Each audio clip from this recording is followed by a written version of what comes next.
Pakistan super league Multan और कराची से होती हुई आखिरकार लाहौर और रावलपिंडी पहुंच ही गई। अब तक कलंदर्स और सुल्तान्स तो चांद पर हैं, ज़ल्मी और यूनाइटेड ठीक ही हैं, लेकिन ग्लैडिएटर और किंग्स का तो बुरा ही हाल है। किंग्स से याद आया, आपने मोहम्मद आमिर का ज़ल्मी के खिलाफ पहला ओवर देखा था? ज़रूर देखा होगा, नहीं देखा तो कमाल ही करते हैं।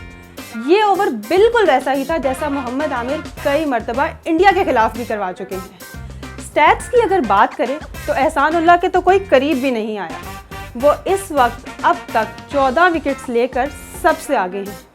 उनके कप्तान मोहम्मद रिजवान ने भी उन्हें तन्हा नहीं छोड़ा और सबसे ज़्यादा रन्स बनाकर टॉप पर खड़े हैं। गुड न्यूज़ ये है कि फ़खर जमान फॉर्म में वापस आ रहे हैं। पाकिस्तान क्रिकेट टीम के लिए ये बहुत अच्छा शगुन है। आजम खान की बैटिंग अगर देखें तो ऐसा लगता है कि उनको तो इंस्ट्रक्शन से सिर्फ छक्के और चौके मारने की मिली है, लेकिन दूसरी तरफ देखें तो कुछ कप्तान हैं जो इस सीज़न में बहुत परेशान हैं। एक सरफराज और एक इमाद वसीम। इमाद वसीम तो कह भी चुके हैं, कोई मेरा साथ ही नहीं दे रहा।